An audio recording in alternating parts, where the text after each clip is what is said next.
Hi, everybody. Welcome to Coach Menachem Bernfeld on this beautiful winter night where it's pouring snow outside over here to share number 217. Thank you for joining. I always start off every week first thanking all our members for coming every week and being part of it. And it's a place to talk through a lot of Yom. We've done a lot, almost 5 years. Actually, last week's share was with nutrition and health. I got a lot of positive feedback on that. It was a very good topic. A lot of people came, a lot of people listened to it. So we're really just trying to take a lot of important topics and talk through it. So thank you for joining. It's a Sichas Chaverim, place to talk it out.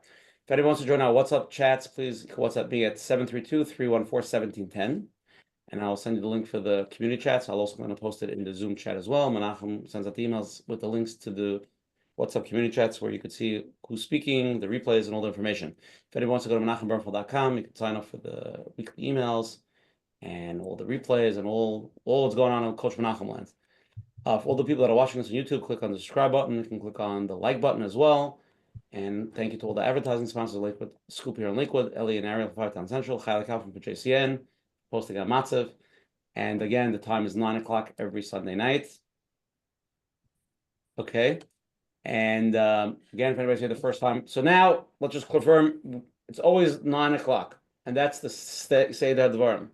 Next week, there's going to be a one-time exemption because we have a big world-famous psychologist coming on. His name is Dr. Jacob Ham, not Jewish. He is a clinical psychologist, and he's like the mumcha of trauma. He is like the king of trauma, and he's going to be coming on. He's on the board of Fresh Start. I'm going to give you this information in a second. He's on the Mount Sinai, board of schools and everything. And the topic is going to be called. I'm actually looking up because I just got text from him right now. The topic is going to be called trauma. What is it really, and what does healing look like? So we always use the word, like the Jewish would say, trauma, trauma, trauma, but we use it very lightly. He's the Rosh Hashiva of trauma. So Menachem will be next Thursday night at 8 o'clock. I'll be all over the world. Hopefully my timing works out for me. So we'll see everybody next week at that time. Okay. Tonight's share is 217. We're going to turn it over to our Aaron Noach Fried, the CEO of Let's Get Real, who usually sits right next to me, but because of the snow, he didn't want to get wet, so he said he's going to do it from his house. Our Noach, the gematria for 217. Shalom Avroch, everyone, to Zoom share number 217, the Nurture Heart approach. We all strive to give our kids a stable, safe, and secure home, yet often miss the key ingredient for their true success. It may seem very simple, but truth is, it entails a lot of wisdom, which leads us up with tonight's gematria.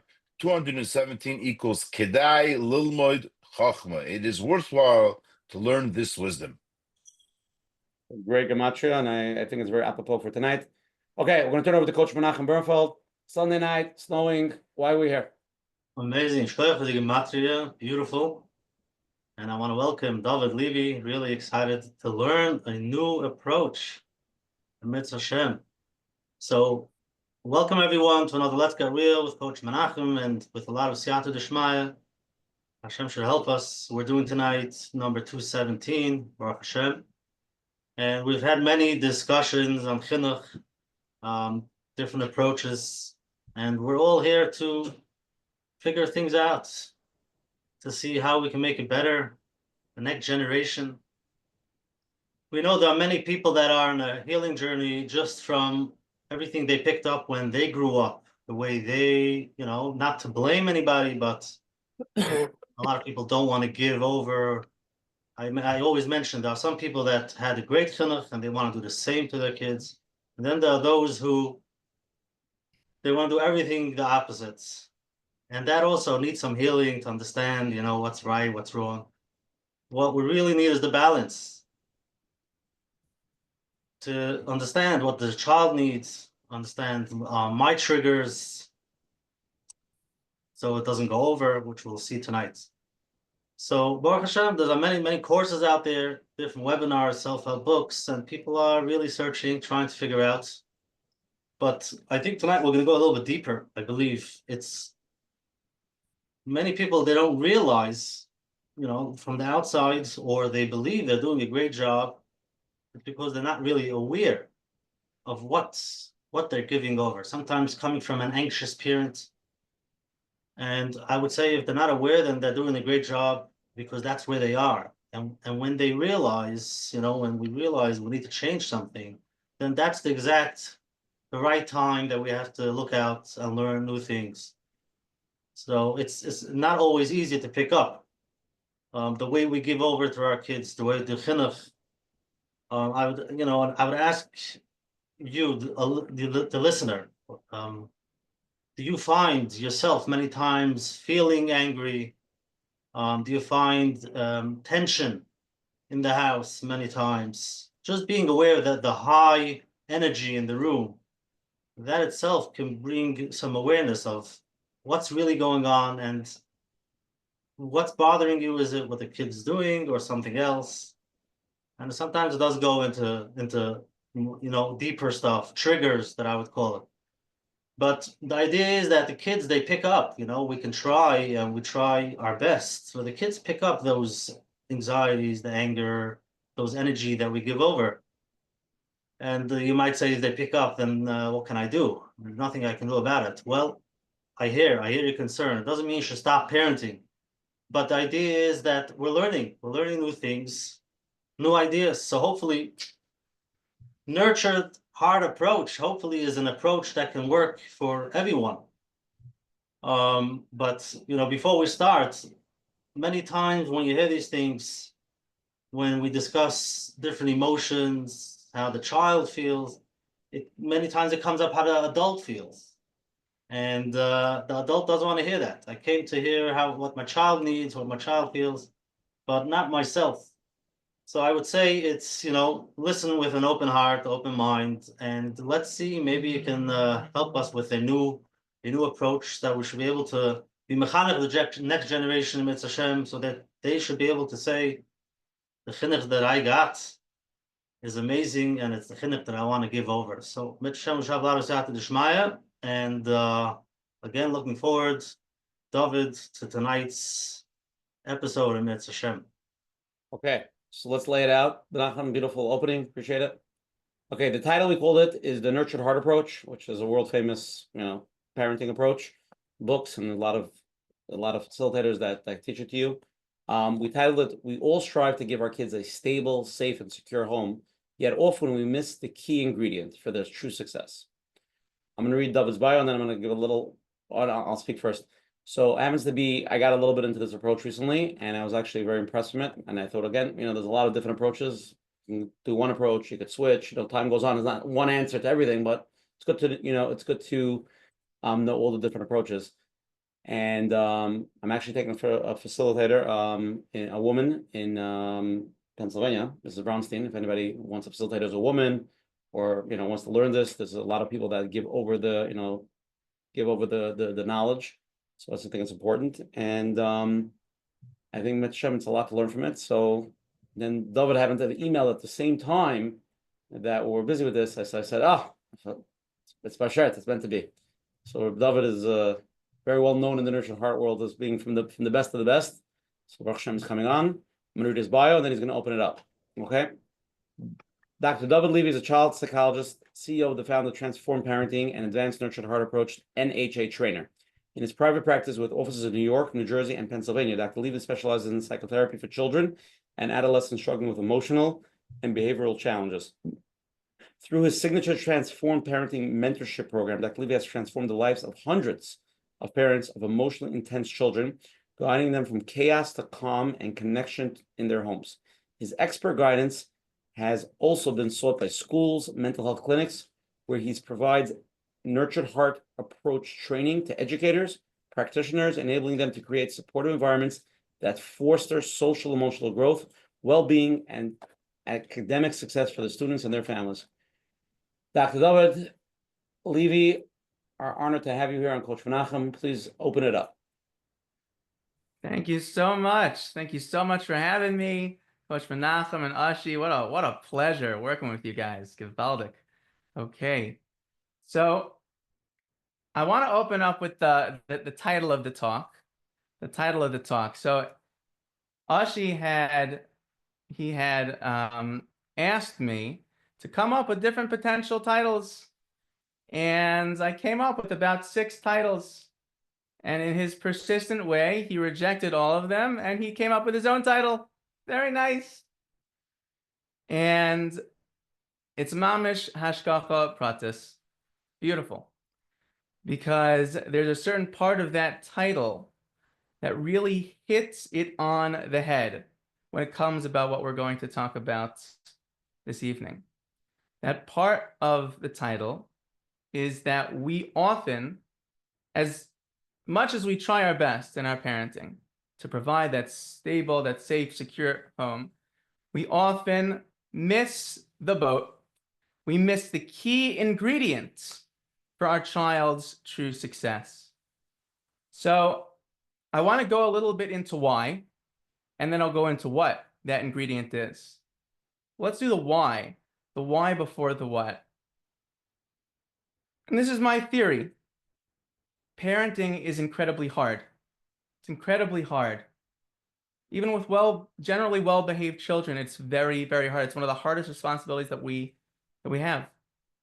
And especially with a child that has real behavioral challenges, real difficulties, defiance, aggression, really intense emotions, meltdowns. It's really hard. Parenting is really hard. And when we are faced with challenges like that, we look to conventional wisdom to help us. So in swoops, traditional methods that are more of behavioral frameworks, in swoops, traditional methods, and they're really great marketers. What's a good marketer? A good marketer lays out the problem and then it gives the solution. You're really struggling with challenging behaviors, intense emotions and behaviors. Conventional methods say, here, I'm going to give you these wonderful methods that are going to target the behaviors. They're going to significantly decrease these behaviors, perhaps even eliminate them. Oh, all is good in the world. Problem, solution. Methods like timeouts, methods like reward systems, methods like systematic consequences. These methods, they show good promise. The only problem is that it misses the boat. Not only does it miss the boat, with really intense children, it tends to make things worse. Definitely been my experience and a lot of my colleagues when we apply just the behavioral methods, the conventional methods, also in my own home, right? They completely fall flat, especially in the face of a very challenging child. So Howard Glasser, in the early 90s, the one who created the nurtured heart approach, pre-nurtured heart, he saw the same thing. He was a family therapist. He saw that with all the kids that he was working with, he would try these behavioral methods. They would only make things worse. Only make things worse. So he decided to take a risk. He took a risk and he decided to do a different kind of marketing. Not a marketing that's going to directly say, I'm going to decrease or eliminate these behaviors. I'm going to do something else. I'm going to hit the nail on the head. I'm going to facilitate change where it really matters. What am I going to do? I'm going to create a whole approach around the following beautiful idea: building inner wealth. That is the key. That is the key to a child's success. Having their inner wealth built. What does that mean? Building inner wealth means that a child comes into true contact, true ownership of their greatness in very rich and specific ways. They have fully internalized, they embody the very inherent greatness that we know they have, even the most difficult child. They own it, they know it, and they live off of it. And the whole approach has the agenda of helping build a child's inner wealth. And the framework the methodology that we use in order to get to this wonderful cultivation of inner wealth, because we need a methodology. It's a beautiful theory, right? But we need a method. We need a method to be able to help a child get there, especially when we're confronted with very difficult behaviors and we know there's greatness in there. We want to just help bring it out, help the child live in their greatness. We need a method. So I will outline the method that we use very briefly, and I'm hoping that throughout our discussion, we'll get deeper and deeper. The method that we use is something called the 3 stands. 3 stands. And we call it a stand because we commit to it. We stand for it. We don't call it the 3 techniques. We don't call it the 3 methods. There's 3 stands because we are trying our best to be able to commit to it. It's also called a stand because if we take one of them away, not going to work as well. It'll fall apart. So we need to dial them all in together. So here are the 3 stands. The 3 stands are: stand 1, absolutely no. I will absolutely not energize negativity. I'm not going to energize that negative behavior with lectures, with emotional reactivity. I'm not going to give my connection to negativity. Stand 2 is absolutely yes. I will give my wonderful gift of my energy. I'm going to give the gift of me to positivity, to success, to growth, to baby steps of greatness. That's where my energy is going to go. And stand 3 is absolutely clear. I am going to be absolutely clear on my expectations of you, wonderful child, of the rules crystallized within me and as conveyed to you. What are the rules of the home? And what is the unenergized, consistent consequence every time a line is crossed? And that's the methodology. That's how we get to build inner wealth. Okay, Shkoyach. So before the program, we spoke last week, me, David, and Coach Menachem. And since this is a parenting concept, and if everybody will be asking questions the whole time, we're going to be asking questions without understanding the foundation. So we decided first let's build a foundation. So let's say the first 30 so minutes will be just more of a dialogue and questions with David. And we're going to explain the basic concepts. And once we all get the basic concepts, then we'll ask the questions. Because I think if we ask questions without understanding the core principle, again, this is a very much more detailed than what we're doing tonight. We're just laying out the core foundations, and then we can really ask afterwards to understand clearer. Obviously, if you want to really understand the full method, you could reach out to David. There's other facilitators or anybody you want to reach out to, or buy the book. I'm sure there's courses, whatever you want to do. But we just want to lay out the foundation over here. So that's what we're going to do first. So right before we do that, we're going to take polls now, and we're going to see where everybody's thinks and holds, and then we'll go through it. Here we go. It's a 4-question poll. First question: what behavior issue is the most difficult to address? This is your personal opinion. Like, what do you have the hardest time to deal with? Tantrums, meltdowns, sibling rivalry, screen time limits for any like device. I don't use screen time, just like more like devices, like what not to use, not to, you know what I mean?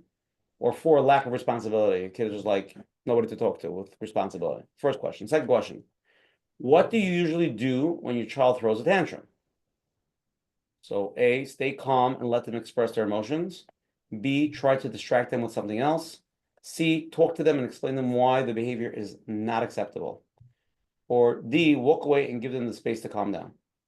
There's no right or wrong. This is just like, what do you think you do? Third question: which of the parenting behaviors do you find most challenging to avoid? When you're dealing with a kid, you find it challenging yelling or raising my voice when frustrated, dismissing or ignoring my child's emotions, becoming inconsistent with rules and consequences. You say you're going to do something, but you don't really do it. Option 4, projecting my stress onto my child. Or option 5, making empty threats and don't follow through. The fourth and final question: which of the following is the core principle for your current parenting approach? Like what like, if you had to like narrow down, like what's your core that you're focusing on? Like if you had to like, I don't know the right word to say, like you're trying to like say like what it is in a nutshell.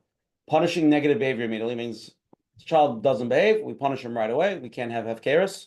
B, consistently recognizing and celebrating positive behaviors. Anytime a child does something good, right away, we focus on that. C, using timeouts for misbehavior. Anytime a child misbehaves, straight to punishment. Or D, following through and making sure the kids know who's in charge. You're the child, I'm the parent.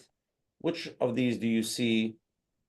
Anybody doesn't see the poll, I can't help you. Okay. So I'm gonna give you a few seconds to respond, and then Ellie, we could review it, or we can go straight into the questions, okay? And again, we're trying to lay the foundation for the nurtured heart approach, that we can understand the basic concepts and then really afterwards get into it.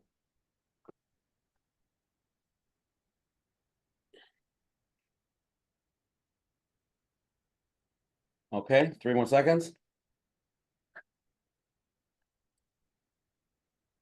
5, 4, 3, 2, 1. Here we go. What behavior issue is the most difficult to address? 34% of parents feel tantrums and meltdowns. The number one answer, 40% of people, sibling rivalry, fighting between each other. Only 8% have issue with the whole device thing.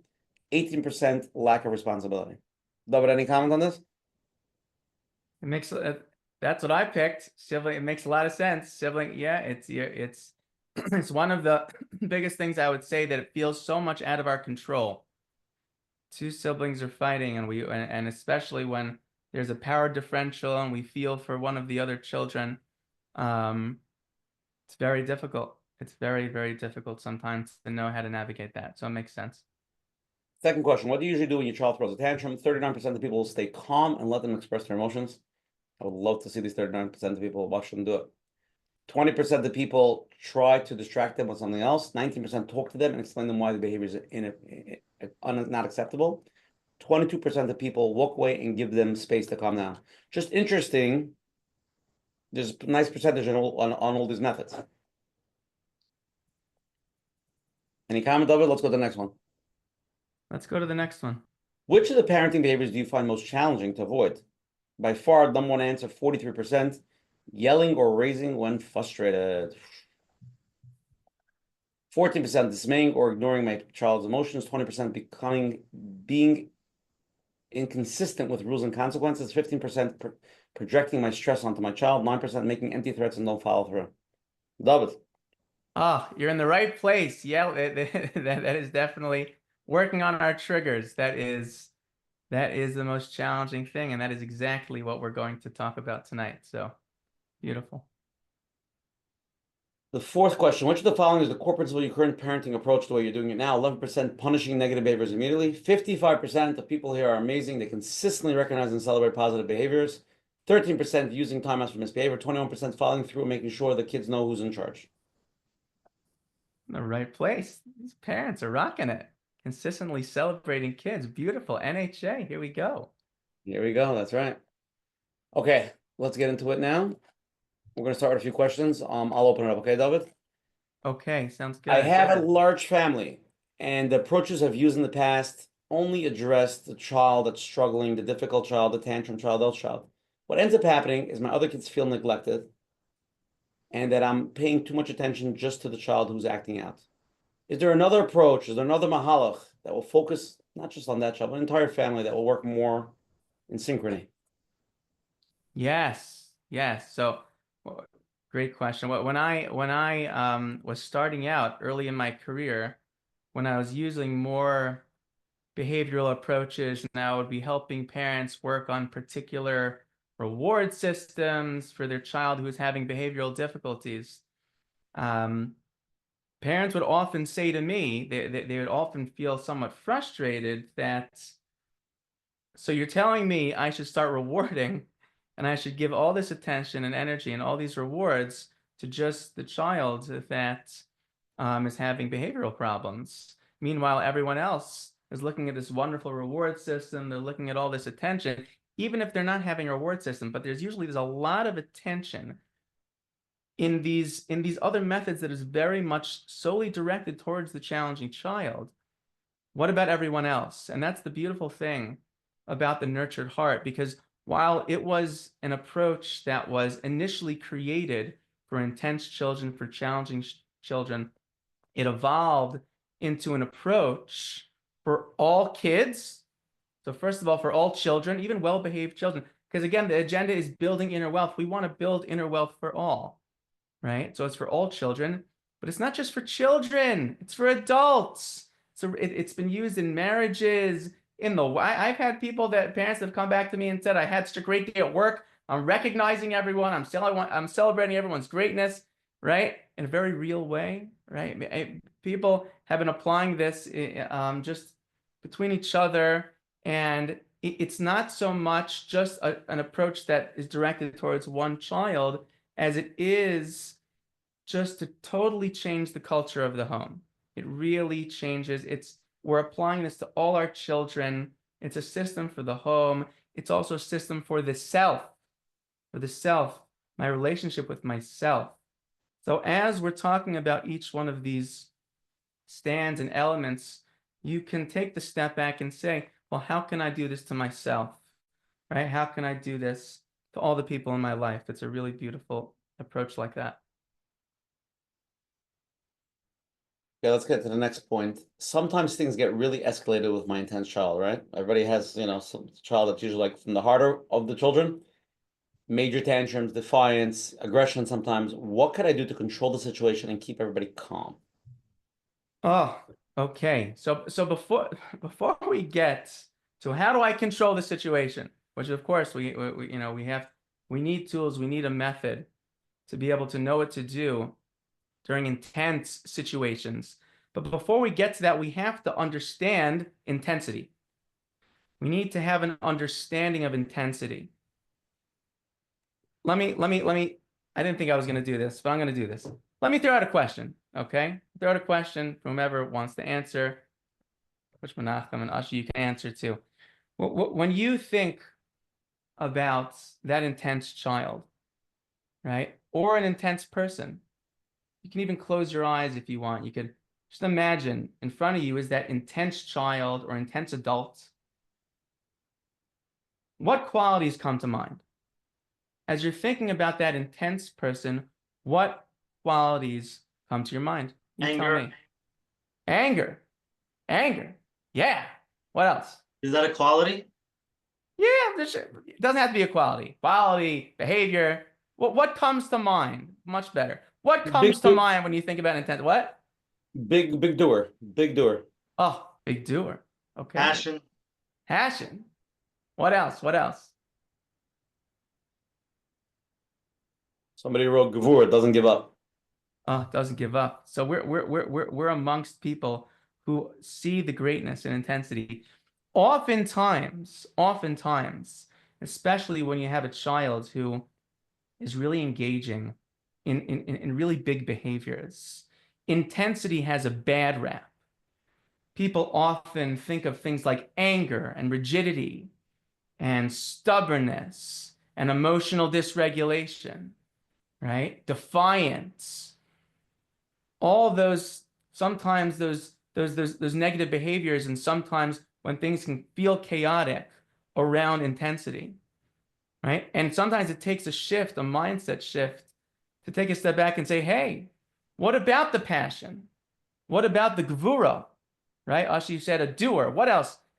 Float some more positive qualities. People are writing positive and negative. People are writing anxious, strong-minded and strong, hurt, Perseverance.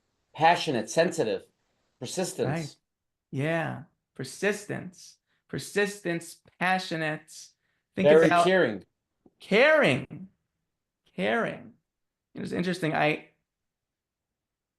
When I was younger, when I was in a base medrash, I think that it's a certain prime of my intensity, right? I'm still intense. I'm a very intense person, right?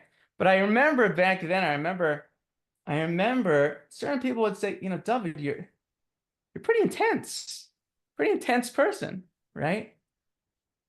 And honestly, it hit me. It hit me a little hard.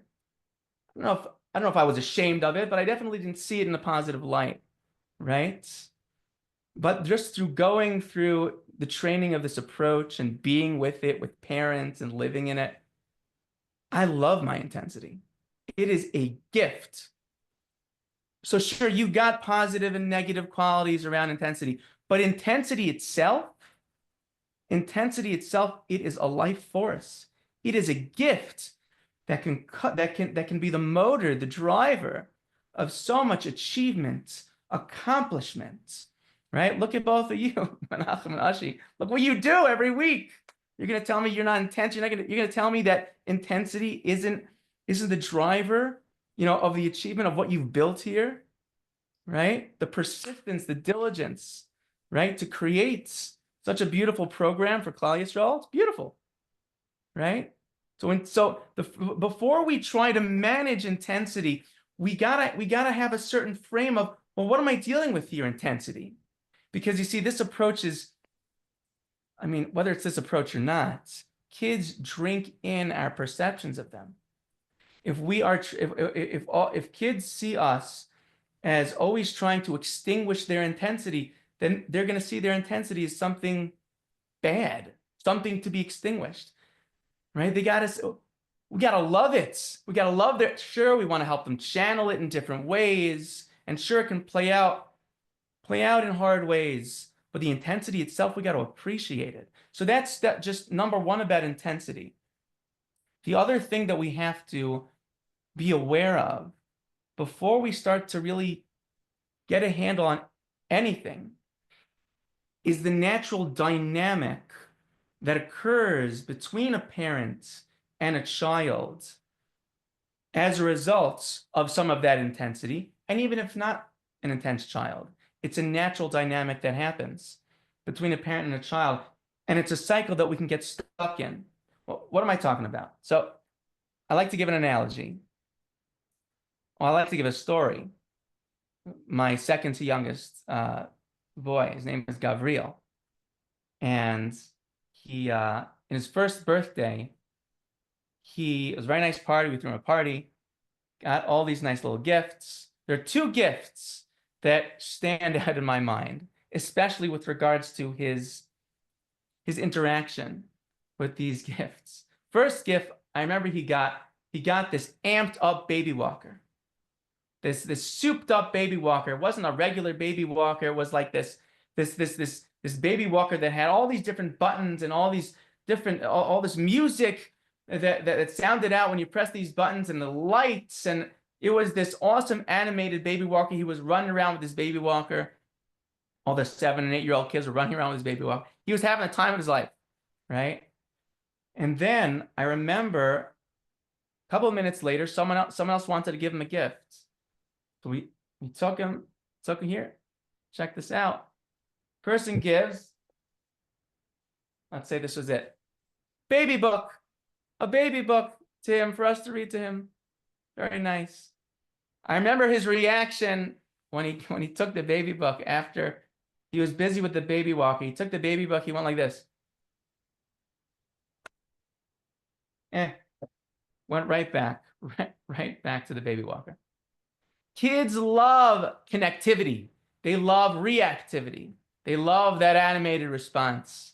And we can be our child's most favorite toy. We have so many buttons they can press. We light up in so many wonderful ways. We have a way of singing music that just draws them in. We can be that toy. Given conventional methods, we are that toy. We are that toy mostly around their problems, even with the best intentions. And this also comes from our own greatness to want to deal with problems and want to problem solve, and also being human beings and getting triggered. We are that animated toy. We are most connected with our children around when things are not doing well.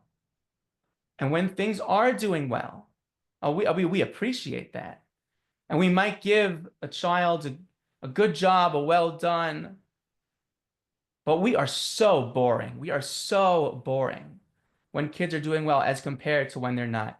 Kids, think about what the child goes through. Kids experience so much connection, so much love around their problems. So it's no wonder that cycle just stays. The behaviors they perpetuate, because who wants to learn about an emotional regulation skill if that's going to get me out of my connection. I want to stay connected to you, wonderful parents. So what the nurtured heart does, the way that we handle all the chaos, is we start by disrupting the cycle. What stand 1 and stand 2 is we disrupt the cycle. So what I hear you saying is that when the child is very young, when they're very young, they realize, how am I going to get some connection with my parents? How am I going to get their attention? How am I going to get them? Just by sitting on the side and playing nicely, they're just going to make supper, go to work, or they're not going to look at me. So I'll go and pull their pants and make them crazy so that I should be connected. So yeah, I mean, how does it start? How does it start, you're asking? No, we don't have to go into the detail, just the basic concept. Soon we'll do more. But the idea is the child wants connection, and this method is going to teach us how to connect to the child from a positive place so that it doesn't have to ask for the negative interaction. Oh, exactly.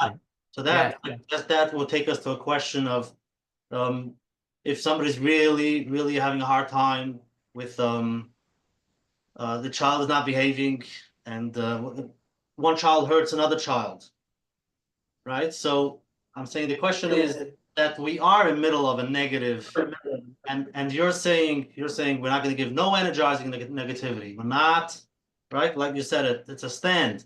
We're not going to give them attention when there's negative activity. We have to. Oh, right. Oh, beautiful. Okay, so that's good. So you said a very good telling word there. We're not going to give attention. We're not going to give attention, but we have to intervene. Oh, so let me clarify one thing here. It's not that we're not going to give attention. So we wouldn't be giving attention. That would be called ignoring. I'm going to ignore. I'm going to completely ignore. And you see that sometimes in conventional methods. Ignore the negative behavior. Ignore it. That is not what we're doing. That's not what we hold. That's not what we're doing in NHA. We're not ignoring. We're actually remaining ever present. We're very present. We're just not energizing. And what does that mean? Not energizing. Well, kind of the flip side. If we're not energizing, it's really the flip side of what we would do otherwise if things were going well. We're pausing the energy flow, right? We embody this connected experience with our child when things are going well, but when things are not going well, we pause. It's like we put ourselves on pause. We pause that connectedness. I may still have to intervene, especially for safety, or for whatever. Of course, I'll have to intervene, but I am going to pause my connectedness, right? My reactivity. I'm pausing that energy flow so I don't give that gift. They want my gift. I don't want to give that gift. I'm not giving you my gift now. You'll get it like the other 98% of the time when you're doing well, because you will be doing well. You will be doing well, right? But I'm going to pause it just for that moment, all the while that you just forgot how great you are. As soon as you remember, boom, I'm right back on.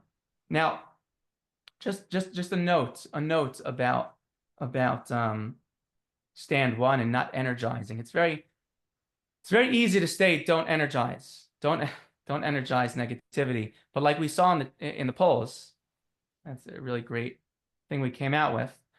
It's one of the hardest things that it's one of the hardest parts about parenting, right? We saw in the polls, one of the hardest parts about parenting is handling our own triggers, right? Handling what sometimes feels like the chaos within. Our children bring up all sorts of things for us, all sorts of things, right? Things that are just kind of in the here and now, triggers in the here and now. You want the child to listen, he's not listening. But also very much they can bring up things from our own childhood, They can just by behaving in like kid-like ways, not listening, right? Screaming. But if we had either trauma in our backgrounds or there were certain ways that we were treated that it hits on that wound, right? So then we're grappling with that. So we're grappling with our own emotions. We're grappling with sometimes what feels like the dysregulation in the moment. So it's very easy to say, don't energize. Don't energize. So I'll ask you one better, Menachem. If you're intervening, how do I not energize? Right? The answer is obviously we're not perfect. And this system, wonderful method, beautiful method, does not require perfection, right? It requires us to try our best. But the beautiful thing about this approach is that built into the methodology is us working on ourselves. Built into stand one is us working on our own intensities when things are rough. What am I doing? We always ask ourselves in the heat of the moment, what should I do to the child? Not what should I do to the child? What should I do to me in the heat of the moment? What am I doing? What am I doing to me? Right? How am I understanding me? How am I understanding my triggers? Where is this coming from? What are the underlying feelings that are coming out underneath the anger? When my child doesn't listen to me or throws a tantrum, right? What's happening within me, and how can I get to a place where I cannot energize? Right? So that's stand one. Let's make it more practical.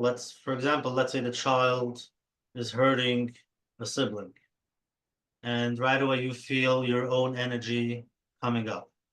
And you mentioned that you need to pause. So maybe you can explain how do we actually pause and what do we do? How does it work? Maybe we can play it out. Sure. Yes. We'll need a little bit, of, the rest of the methodology, but just even working with what we have now. Let's see where that goes, right? See, we're all about just the truth of the moment, letting it evolve. So we can let's understand what does it mean to pause and not to energize. Right. Yeah. Sure. So sibling rival, it's hard. And if there's real aggression, we need to intervene. But one of the things that we have to do is we have to be able, and sometimes this takes work on our end, and sometimes we'll fall down. We need to fall down before we can have that awareness of what does this do to me? When one of my kids is fighting with another one of my kids, what is this bringing up for me? Sometimes it takes getting frustrated, losing it a little bit because we're not human beings, because we're human, right? To be able to reflect afterwards, say, well, so what does this bring up? When you have the awareness, it can bring up all sorts of things, right? It could bring up a loss of control of I want to defend from my child, and all sorts of things that can be tailored to each individual. But what pausing means is just to focus first, if you can, you focus on the self, focus on your own energy, right? When you see that second, right? In that second, notice, where are you in your body right now? Right now, where are you feeling in your body, right? Is the heart beating fast? Am I feeling fiery in my face, right? What am I feeling right now? Take that deep breath or whatever it is. That's what you mean by pause, that the adult, the parent should pause for a moment before they intervene. They should pause so that they don't spill over their energy on the child. Yeah, you do what you need to do. Exactly. You pause. You do what you need to. Well, you're doing two things during that pause, right? You're doing two things. Number one, like what you're saying, Menachem, you're working on your own regulation, right? You're working on your own regulation, and the pausing is serving. It's serving another purpose. It's waiting, so to speak. Now, it's waiting for that first moment when they can come back into their greatness. Now, in terms of intervening, let's say with a child that is hitting another child, so in that moment you may have to intervene. So you're regulating, right? But you're not totally checking out. You're not completely checking out and missing the moment for them to come back in. Mm-hmm. Okay, I guess we'll continue to get the method and then we'll get questions. Yeah. Okay. So David, I always want to bring up this point. So obviously, one of the things we discussed a little bit is like really focusing on the positive of the kid, right? The positive traits, right? Yeah. It's one of these. Okay, I just want to clarify we're talking about different concepts over here. We're not really actually explaining nurtured heart, how it actually plays out. We're explaining the concepts of not putting energy into the negative. We discussing a little bit of focusing on the positive, what that means, we're not clarifying yet. And we have to discuss actually how it works out, but that will go as the conversation goes. So the point that we want to discuss now a little bit is focusing on the kid's positive traits and like really how do we do that, right? The kid is fighting and screaming. Look at his beautiful aggression. He's such a powerhouse, that kid. Look at him. He gets so shut down because he's so sensitive. He's such a beautiful neshama, right? But not saying that to fakayf ourselves to believe something that's not true. It's really to believe it because at the end of the day, it is true. At the end of the day, I mean, we say this with all struggling kids and all the programs we had is that they're usually the most highly sensitive child. They usually have the biggest neshama. They're usually the most talented. They usually they have this whole big bracha that Hashem gives them. But as a kid, it's very hard to deal with because you want everything to be on autopilot. You want the kid that just wakes up, goes to school, gets 100, comes home, goes to sleep at 8 o'clock on time. So, point is, when a kid focusing on those milas, whether he's or general milas. So, problem is, anytime I try to turn to my kid and say, "Oh, by the way, I'm so proud of you. You have so much passion. I see that you're really dedicated to this homework," or "Wow, I know you're sad or you got so upset about your sister because you're so sensitive." The second I say anything positive, right away they get upset. They hate praise. It like bothers them, makes them feel embarrassed. So, and they push back and they get angry. So, how do I praise my kids? Like, explain it to me first of all what the concept is of just like praising your kid. What does it mean? And what do you do when your kid just doesn't like it? Yeah. Okay. Awesome. Okay. Yes. So stand to. So praise. So let's talk about praise. Let's talk about praise because we actually move to a different word. We move. See, we're all about challenging kind of conventional ideas and making some movements. So first thing we want to do is we want to ask ourselves, this is something that I constantly ask parents, why do we praise? Why do we do it? And what are your thoughts? Perhaps people in the chat or Menachem or Ashi, like what's your understanding? Why do we praise children? What's the purpose? You want to build them? Oh. You want to... So people text the chat, why do you think we praise our children? You want them to know what's right and what's wrong? Some person says to help them see their greatness, to grow that behavior. They don't know who they are yet. We're teaching them. Okay. Okay, beautiful. Show them Right? that we like them. Show them that we like them. Oh, Let them know we are noticed. I'll let them know that we notice them for self-esteem, build confidence. So that's why we compliment our kids. Build self-confidence and encourage growth. Empathy. Put it into your bank account. All the famous book words. Self-worth. Anybody, ChatGPT, give me all the book words for why we give compliments to our kids. Acknowledge the support system. I give compliments to my kids because I expect that they'll just, do whatever I say. If I say, "Oh, you're such a good boy," okay, great, I'll go to sleep now. Brings more positive behaviors. Right. Fellow humanity. Beautiful. And these are beautiful answers. The two most common answers have definitely, and that have definitely been said over within the chat, are to grow the behaviors, to increase those positive behaviors, right? And to increase self-esteem. And we like to be a little more specific, and we like to be a little more goal-oriented when to align it with what this is really all about. This is all about building inner wealth. So Menachem, when you said to build them, right? What does that mean? To build them, and other people noted it also, right? We praise children to create for internalization. We praise children to help them internalize what we are praising them about. We want a child to see themselves as that great kid. This is a gift for them. It's not for us. Not for us. It's not for us to get more behaviors and the self-esteem comes from saying, hey, we can totally reframe how they see themselves, right? And oftentimes, so to your question, right? To your question, Ashi, about kids that push back on praise. Well, sometimes kids push back on praise because it's vague. See, if we're vague with our praise, good job, well done, very, very defensive children will throw that right back in our face. Good job. Like what exactly did I do good? Like, I didn't do anything good, right? Stop saying that, right? Throw it right back in our face. It'll fall flat. And even for the kids that may like it, we call that junk food. It's junk food, temporary, nice feeling.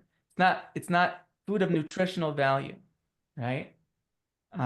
What we want to do with energizing, when we talk about energizing success, so it starts with appreciation, right? Like Usher, you noted this. We start with within us, I really do appreciate exactly what I'm seeing. I appreciate the quality, the beauty of that self-control, of that respect, of that kindness.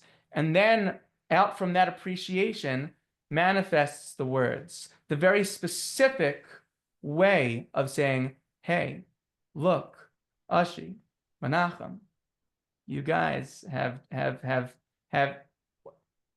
So the timing of this used to be at 10. Is that right? Or like later? I have enough time. No. I'm trying to make a point. You made this early, meaning you have now made you have a new time From 9:30 right? to 9. Right. So you do this every single. I was thinking about this before. Every single Sunday night, and where's just every Sunday night? No Sunday nights. No. Other than you both coming on here, right? Doing this for Klal Yisrael, having people on, and now it's even earlier, right? It's not just going. It's not starting later into night. You have what? He's not even listening. No, I'm just joking. Right. He'll get it on the recording. Thank you. I really appreciate it. Right. But it's Very- true. My It's kid true. was here, and I had Very to focus specific. on my kid, and I had to give him a positive compliment. I said, I'm so impressed that you didn't go to sleep on time and that you're up late making noise because you're so dedicated. Right. Look at that. Taking it I want to in. tell everybody this thing, when you learn the terminology and how to use this properly, it's a tool, it's really a language. It's cute that it's for children and that's where it's practiced, but you could use it with your spouse. And actually, Shabbos people were talking to me about nurtured heart. And I went around the table, gave everybody a nurtured heart compliment the way I was taught. And every single person, even though they knew I was disingenuous and I was doing it to show a point, after I said the compliment, I said, how do you feel inside? Be honest. And each person said, it actually made me feel very good. But the goal is to be generous. Right. But I'm saying I was just giving them an example. Like, I told one person, like, she was a girl. She's like, this is all stupid, whatever. I was like, I see that you're a really caring 20-year-old girl who really helps her siblings, and you're so amazing. And I just want to let you know that shows me about you that you're going to be an amazing wife. And I said, how does that make you feel? She's like, it actually makes me feel very good. I was like, see? Yeah, people want to be seen. They want to feel appreciated. I So remember. we're focusing the whole nurture that's focused on kids, but it's really a language of what it is. And again, after the questions, and we get to the quite live questions, we can get more into how more technically it works. Yeah. I mean, if you'd want to know, like, just, what are we doing when we're recognizing someone? It's very simple. I mean, we have techniques, but even above the techniques, you just look. You look at the person. What do you see? What do you see? Who's in front of you? What's happening? What's not happening? Right? What is whatever happening or not happening? What does it say about this person? What does it say about this person? What? There's no time today. The parents are busy. People are busy. Everybody's catching the train. There's really no time to just look at someone and just see somebody. Oh, I'm just bringing it out. the pause, Menachem, right? Exactly. That's what you said before. We're all about pausing. We're pausing in stand one, right? We're pausing when we're not energizing amidst the chaos. But you're right. I tell parents all the time, this is a very mindfulness-based approach, right?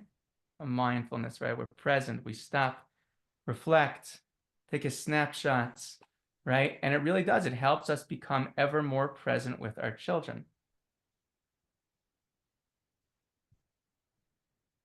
Amazing. Okay, so let's get to the next question over here. So now talking about emotional regulation, right? And building inner wealth. Where does discipline come in? Lamaisa, how do you address difficult behavior? At the end of the day, right, we're talking about emotional regulation, but Lamaisa, discipline. We have to be mechanech kids. How does that work? How does that play in? People love discipline. Yeah. Kids have to Yeah. know that the parents are in charge. Kids have to know there's a schedule.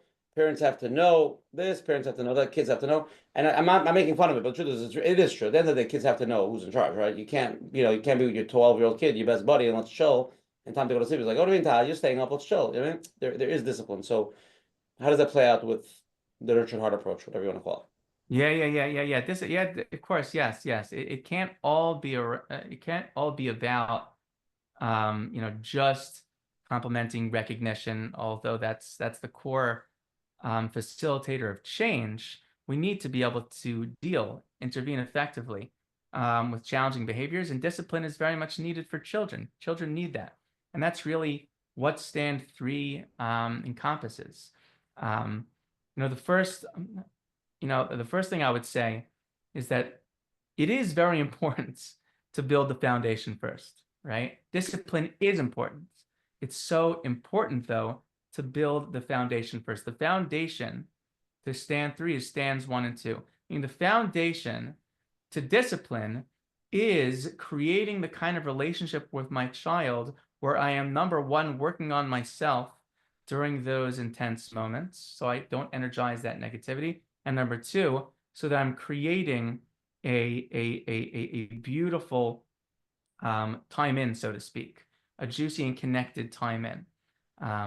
That's very, very, very important for disciplining, right?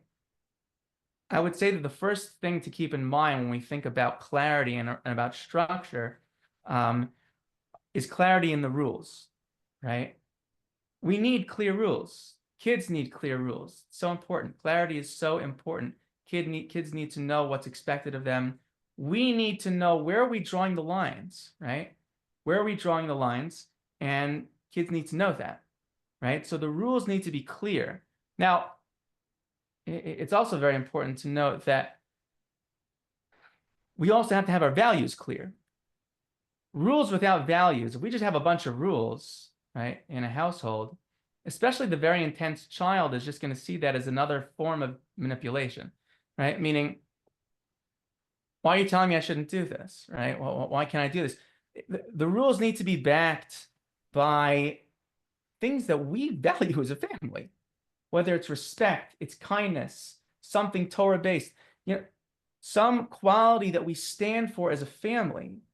We got to get our values straight. We got to model them, right, as best as we can, communicate them to our child, and then manifesting from the values are rules. And once we have those values, we want to formulate the rules. Rules, right? We love the word no. We love the word no. And we're a very positive approach. We're a very positive approach, but we love clarity.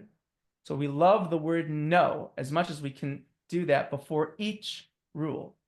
No. No hitting. No throwing chairs across the room. No eating in your bedroom, right? No, whatever rule we want to have, we want to draw the line very, very clearly. We want to have clarity as to where the lines are drawn. We want kids to know that. When we do that, it's a huge asset in terms of celebrating kids when they're not breaking a rule. Great. Some parents, they come to me. They come to the nurtured heart approach because they want that nurturing approach. What are you giving me all these? You saying I should do all these rules? We compile a list of like 10 different rules. I want to make my home into a boot camp. Oh no, it's beautiful. You have all the rules, and then you can, by having the rules clear to us, it's so easy to identify when they're not breaking a rule. And then it's more energy, it's more connection. Rules beget more connection. And So that's a point on rules. So that's the first step. I think there's more clarity for the adult. You know, when you have your values and the rules are very clear, there are clear no's, and you're taking to the next step that if you know when they don't break the rules, you can jump from excitement and connect from a positive place. Yes, yes, yes, yes. Then I love that. I love yeah, that, Menachem. You can jump. You can jump. excitement. Yes. A lot of people out there are probably thinking, yeah, it's a very nice theory. Okay, at the end of the day, how in the world? But before we go to any live questions, I'm just thinking, you know, the question is when at the end of the day, there's a rule, they break the rules. So there has to be some consequences. How does that work? Oh, okay, fine. So consequences. So consequences are very important. We have a very novel way of implementing consequences. We're not going to take a deep dive into that. It's beyond the scope of our talk here to take a deep dive, but I definitely want to give some clarity around how we understand consequences. People often ask, they ask about the conventional method of timeout, and if there's any room for timeout within the nurtured heart, right? Is there a place for timeout? Sometimes parents they're used to giving that as a consequence. You break a rule, you go into timeout. Can we do that here? And the question becomes like, what's really the definition of timeout? I mean, what does timeout really mean? Timeout is really just the loss of time in. It's a loss of that privilege of being around everyone else. We're losing a privilege. If you think about any consequence that you want to give, you want to take favorite toy away, losing a privilege. You want to have a child go to bed early, you're losing that time you would have had before. If you would have been awake, even if you give a child you tell a child to do a chore, they're losing out on being able to have that special time they could have used if they wouldn't have done the chore. Either way you slice it, you can't really escape this loss of a privilege. If you want to give a consequence, you can't really escape timeout. So you see, in the nurtured heart, what we do is we do come out with some kind of version of timeouts, right? But we have to make it effective. We got to make it effective, right? Because if we don't make it effective, so you see, timeout pre-nurtured heart often fails. It fails. It fails because of one of two energetic reasons. When we're delivering the timeouts, we're often energizing negativity. Go to timeout, go to your room, right? When we give that consequence, especially when it comes to timeout, we energize, we're giving connection at the very moment when we want to de-escalate things. And the other reason why timeouts often fail is because there's not much of a time in. There's not much of a time in. Now, we haven't yet set up the juice, the connectedness around when things are going well for timeout to have an impact, to have a felt impact, right? So we want a juicy time in, that connectedness, that stand to, it's incredibly important for the impactful timeout, right? And timeout, yeah, we're going to have a version. We do use a version as a consequence, right? It's very, very clear. I like to give an analogy and talk to the out of bounds lines in a basketball game, right? One of the things that makes you ever go to a game, or watch a game, one of the things that makes basketball, really lots of sports for that matter. Let's talk about basketball for a moment. One of the things that makes basketball very organized are the straight out of bounds lines. Goes out of bounds, it's the other player's ball. Simple, right? Just imagine for a moment that those out of bounds lines would be zigzag, big zigzag lines. Chaos. Every time the ball would go near the out of bounds line, nobody would really know, is it out of bounds, inbounds? The referees wouldn't know, they'd be confused, the players would test the limits, right? What's going on? The fans would be frustrated. We like straight out of bounds lines. A toe over the line is a toe over the line. A little bit of cursing is cursing, right? A little bit of a broken rule is a broken rule. right? And there are no warnings. We don't give warnings. You know what warnings do? Warnings serve, the purpose they serve is to just get us more frustrated that I had to tell you 10 times not to do the same exact thing. Warnings don't serve anyone. They devalue the rule, right? So we don't like warnings. We like clarity, right? Perfection is never required. Kids can break rules, right? Just know there's going to be a reset every time a rule is broken. That's what we do. We do something called the reset. Reset is an opportunity. It's an opportunity to unplug, for us to unplug for a moment. That pause, right? That pause, to unplug in that moment from the child, help to give the opportunity for the child to make that better choice, right? And then we're right back, and then the child's right back in the game. What Right? does it look like? Oh, so that's beyond the scope, right? That's beyond the scope, right? The reset, right? So the reset, right? The reset is, it takes some time to really have the background, to be able to really go into that in terms of having the backing of stand 1 and stand 2. But it's not sending the child to their room, like timeouts. Right, It's right, different. exactly, right, exactly. What we're doing is we are pausing. The child could be in the room. The rule is being broken, and it lasts all the while the rule is being broken. And then in a moment, once the rule is not being broken, back in the game, we're back into the world of connection, right? And to that end, we're building inner wealth.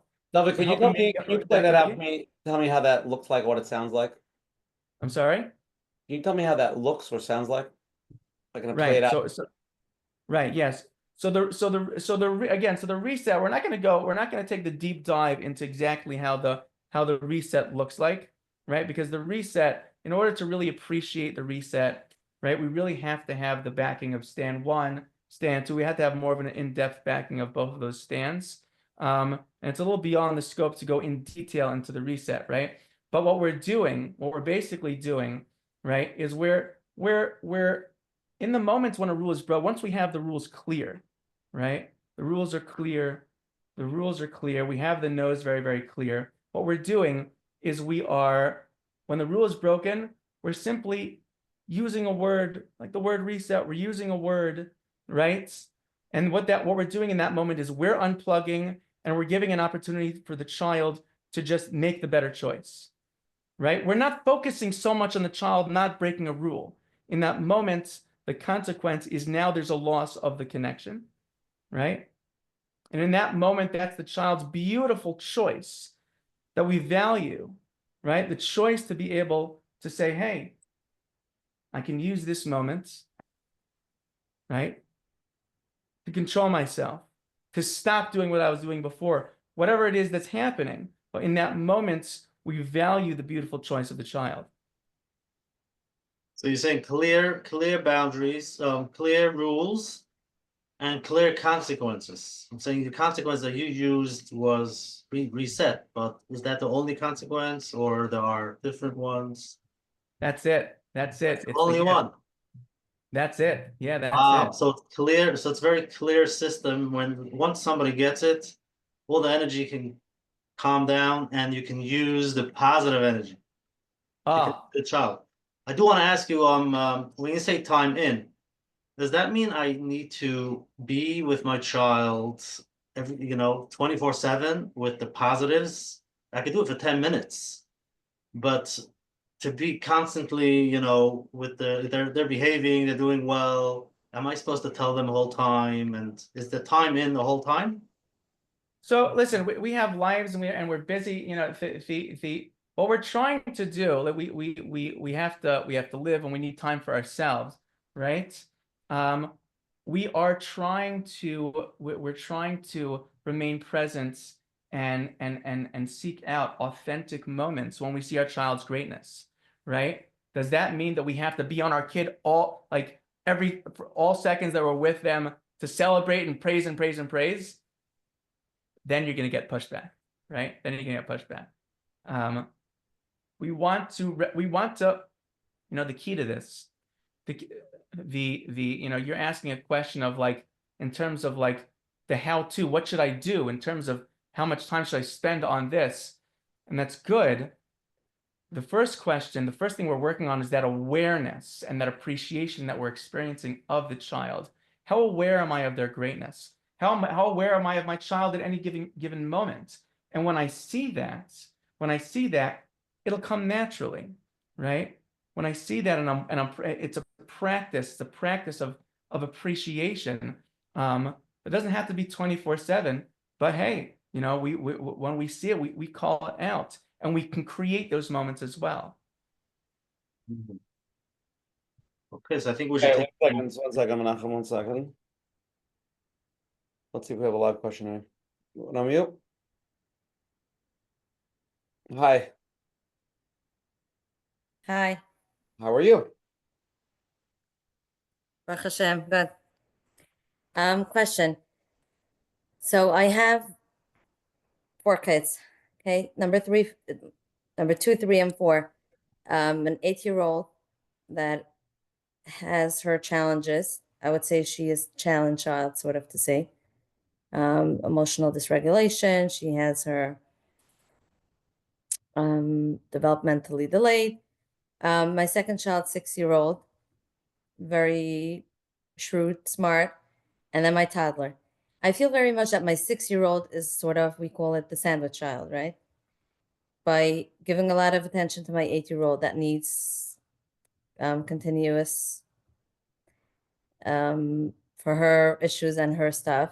And of course, the 2-year-old toddler always getting her attention. I feel like she's like falling out.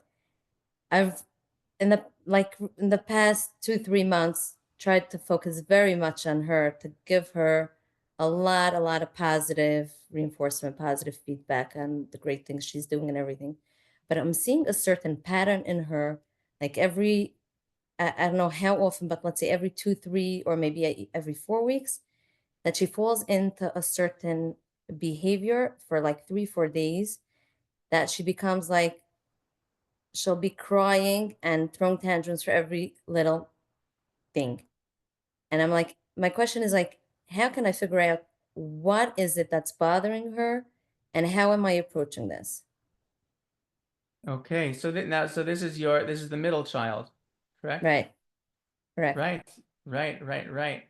So, listen, it's hard to say. I don't know exactly the dynamics going on, but you're doing a beautiful job in terms of showing up for your child, for that middle child, in terms of energizing her and giving her the nurturing that she needs.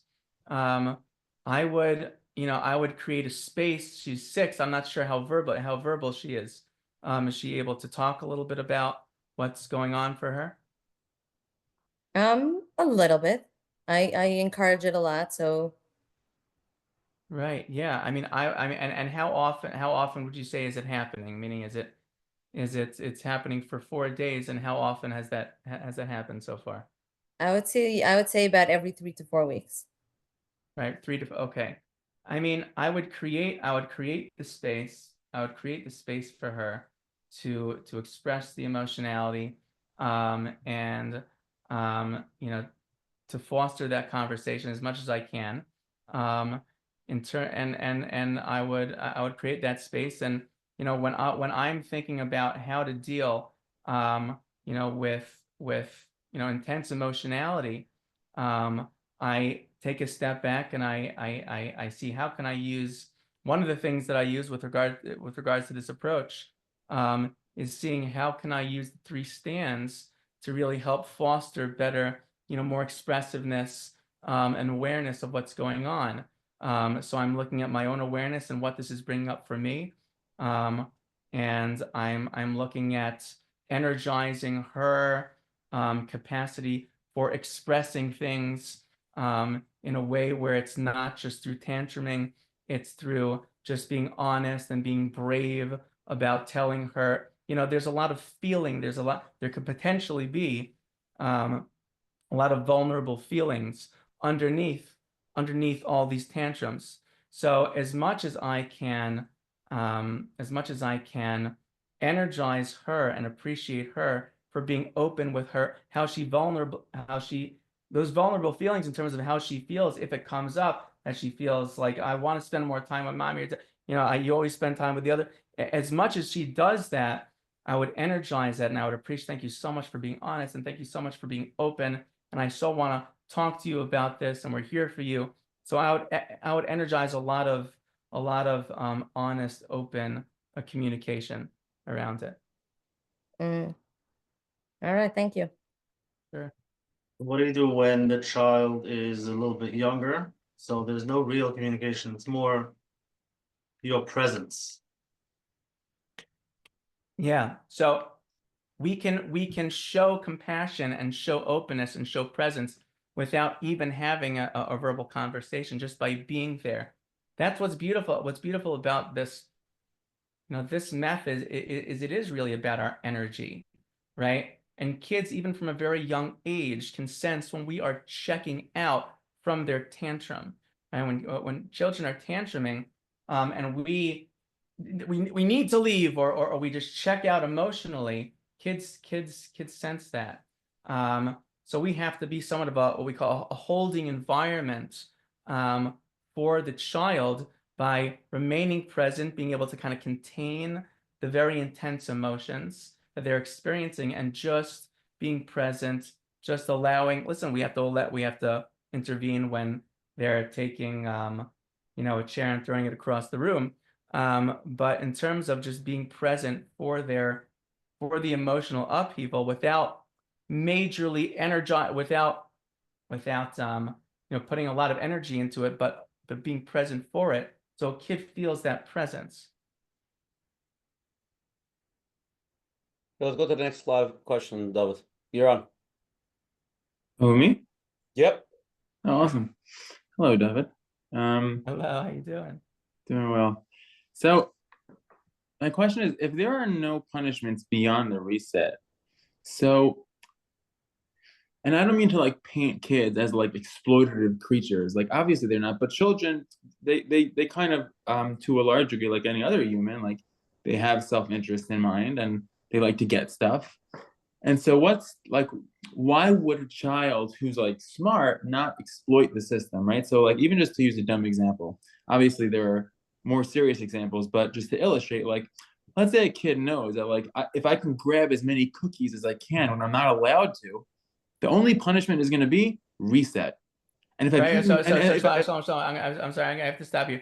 I'm not going to go in depth into how we deal with consequences in this talk. It's beyond the scope of in order to, and I do appreciate the question, because children are smarts, and we want to figure out how to deal with smart kids, and how to have a system that is not going to be taken advantage of. So you're being thoughtful, and your question is likely very, very good. My fear of really going in depth into how we do consequences is that, because we haven't done the full, it really takes a full training, the full stand 1 and a full stand 2. The reset is just, it's not gonna land fully for you. Not gonna land. It lands fully once you really have down stand 1 and stand 2. So that's my rule, and I appreciate your patience and tolerance of me. Totally. Thank you. Sure. I want to go to the next live question, but I just want to get a little bit into the topic, because it's a big topic in Nurtured Heart, is really what a compliment is. What does it mean focus on a kid? Can we get a little bit into that? Like, I think there's a big chachma in that. And it's very nice to compliment the kid, but I think Nurtured Heart, one of the biggest chachmas is how to give a compliment. Now, this is, we could say for a kid, I mean, I use it for adults. I think it's amazing. David, do you want to explain? So are you saying, just distill it again into a question? What's Question the question? is that we're saying that we want to focus on the kids' positive traits, right? We want to build up their inner wealth. But there's not just like, oh, you're doing great, you're doing amazing yeshiva. There's a way how to give the compliment. There's a way how to focus that the kid hears you, right? When I tell my kid, you're doing great, he's like, okay, thank you, Doc. What's the Nurtured Heart approach with really focusing on the kid to give him that proper inner wealth? Sure. Yes. Yeah. So I what want we're to get a doing, little bit to that chachma because I think it's a brilliant concept. yeah, of course. Yeah. Well, because that is what we're trying to build inner wealth. And the question is how we get there. So I think everybody listening thinks that means when your kid's doing homework, they say, "Oh, you're doing great at homework. Amazing. I'm so proud of you." Like there's a much deeper level of that. Yes. There, let me say it like this. We want to be able to teach our children, right? We want to teach them important values, important life skills. We want to be able to teach them these things. And we end up doing that. Normally, we end up doing that when they're doing the wrong thing. We want to right the wrong. We want to teach them what to do when they're not doing it. What we're doing when we are recognizing, and that's the shift that we make. We make a shift from praise to recognition, right? We're trying to do here is we're trying to help a child feel recognized for their greatness. I'm sorry, I'm sorry, I'm going to cut in. I just want to say a few things. Sorry, David, hope we don't get upset. But one of the things that I said when I was doing this is that we give big percentage of a chinuch when the kid is not behaving. That's like really our go-to. I'm saying for me at least, right? Kid, everything's good. Oh, I'm so amazing. You give him a knip, everything is on autopilot.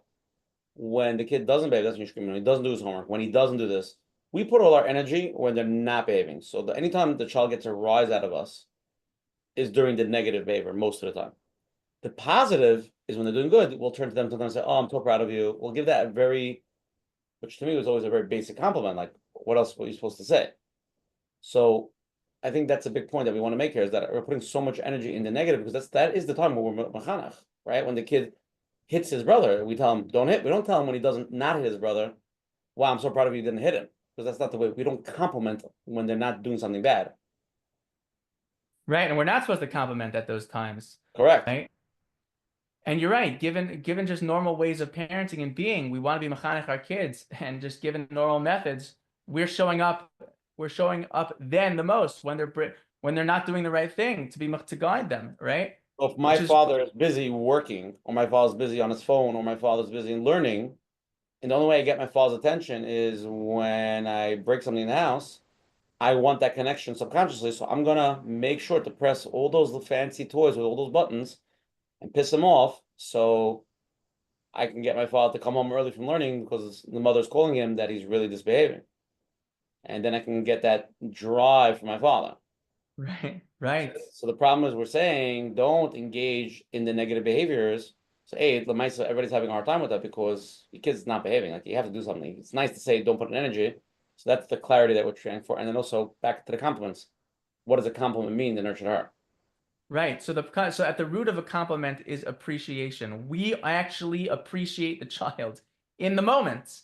Like if I were just to appreciate you, Ashi, right now, I would appreciate your thoughtfulness, your weaving through your own understanding of the nurtured heart in your own coaching and the thoughtfulness that you're giving over and trying to make it clear to everyone else and your dedication to try to get this out there and clear, your sense of clarity. That's just real appreciation in the moment that I didn't have to think too much about before. So the chachma of recognition, right, is backed by the actual appreciation that we have in the moments of what we see. Now, how that manifests verbally, sure, right? So we note, what we see, right? Look at what I see. I see you. I see you listening here, right? Reflecting what I'm saying, and also making sure that I'm getting across, the really important points, of the nurtured heart that you want to also make sure get out here, right? That shows thoughtfulness and dedication to the cloud, right? So and I appreciate that about you, right? I appreciate that, right? So it's noting what I see, noting the qualities, the midos that you have, right? The more I appreciate you, and that's manifested from the words that I say, the more you're going to appreciate yourself, right? The more that a child ends up appreciating themselves, right? That's the energy. Why the share is called building inner wealth. How do you make it most valuable? Because we're trying to build their self-confidence with their inner wealth. which doesn't mean, I want to give my kid a safe, secure, loving home, and everybody wants to do that. We all do that. But sometimes the reason why they're missing it is because at the end of the day, the kid needs to feel good about himself. So what we're trying to get at over here is that if we focus on the negative behaviors, obviously we need to take care of them, but we're only mostly focusing on the negative because that's when we get involved. If it's not negative, we don't really get so involved. Right. And again, and the other, a very important nakuda that's coming out from here also, actually, is this idea of it's not just about a child feeling good about themselves. It's about a child really having a deep appreciation for him or herself. Right? I appreciate me. Which kid appreciates me? I appreciate me. And we want children to. What? We always say this famous thing in chinuch, like we always say this. If you always say, "Oh, you really show your kid that you believe he's certain thing," I believe you're so smart. I believe you're so talented because you could build a thing. You're going to be an architect, right? If you put that in your kid over and over again, they actually believe they could do that, right? Because you're building that inner wealth. Because you're pushing that kid in that way. So we're not saying to make up stuff. We're saying take their miles and show them their miles they have and give it to them on a silver platter. Right. Exactly. We're not making up anything, right? And we're not pushing any agenda other than the agenda of helping them see their greatness, right? And sometimes it is in small doses, right? Sometimes, if we feel like, oh, we're going full force, we want to energize, and the kid's like, whoa, we could scale back a little bit, right? We can, not too much, right? Because we have to be fierce. We have to be fierce with our, with the energy and with with the knowing that this child is going to appreciate their greatness, right? But yes, that's what it's about, right? The wealth within. Sometimes by mentioning in a subtle way, especially those kids who are gonna run away when you come at them full force. Sometimes just saying, I really appreciate it when you did that. Wow, that was amazing. Just saying it in a subtle way and walking away, not really looking at them, focusing on them, sometimes can go in, my mother, she's, it's not something that's verbalized. It's just agav. It's it's beautiful. It's not just agav. It's the energy. It's the energy that you get, right? It's Not the words, it's that feeling. Yes, it's that presence. It's that connectedness that's beyond words. I think that's something that we need to talk a little bit more about to understand that, what are we looking for? The child should feel, just by being next to the adult, being in the same room, that they appreciate your presence. Yes. Just appreciate the me, that I'm seen, that I'm feeling heard and seen. Yes. Okay, let's just kind of do a little recap and make sure we're on the same page, and then before we get into because I wanted to get into the compliment part, if that's okay. David, is that okay? Oh yeah, sure. So what would you like me to do? No. So I'm just going to understand what we said, and then I want to move into the compliment part. I feel it's a very big part. Sure. Yeah. So you're gonna. Basically, we're saying is that we want to focus not on the negative behaviors. We want to try to avoid them as much as possible. For that, we're getting in. We're not really explaining the details. Like when a kid, obviously, you got to do what you got to do.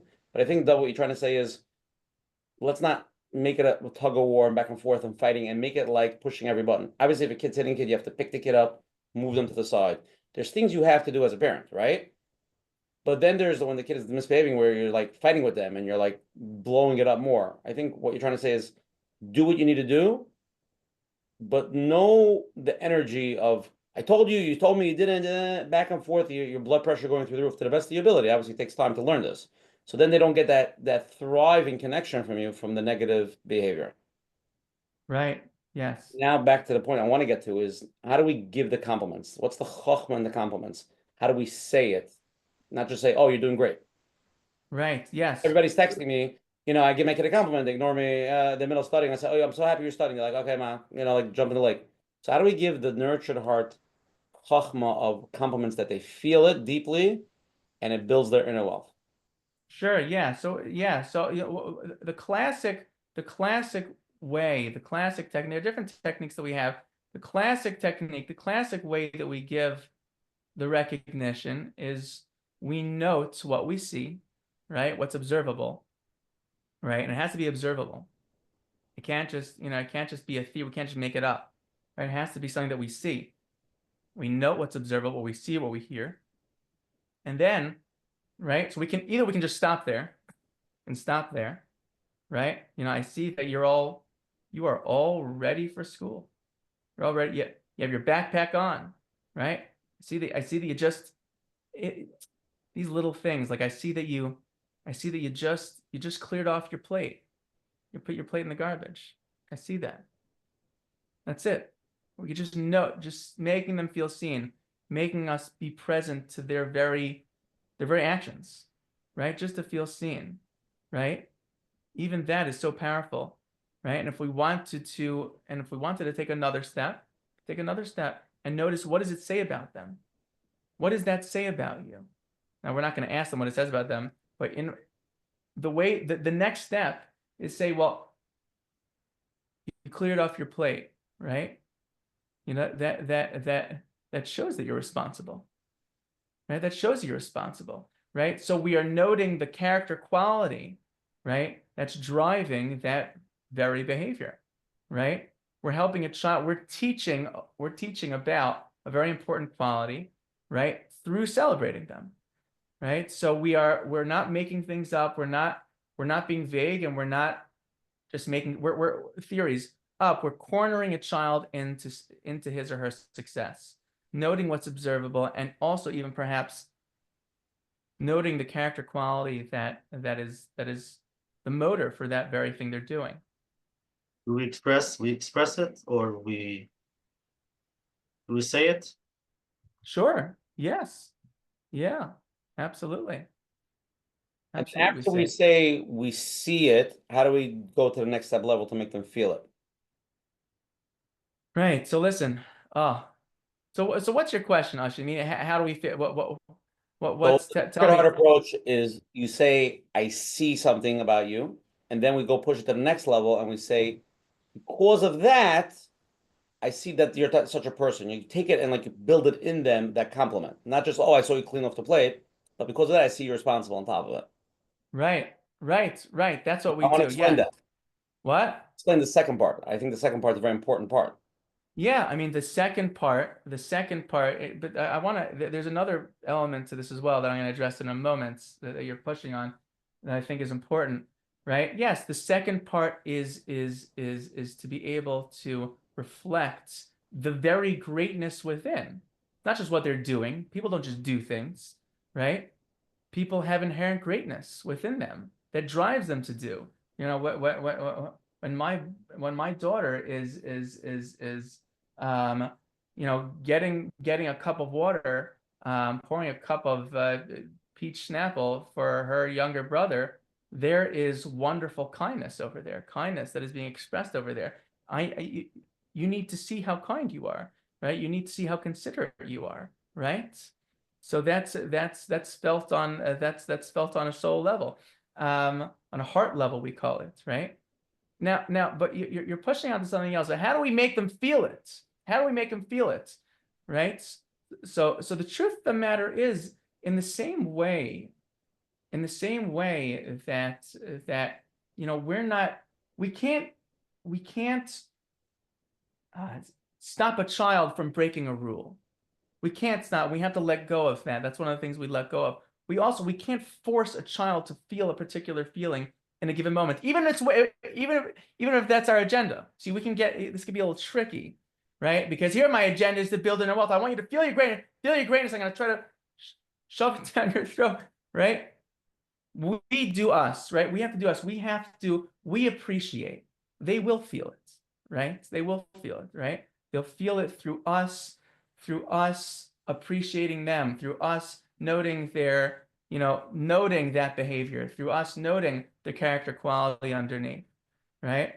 The responsibility, the kindness, right? When we're actually appreciating it, right?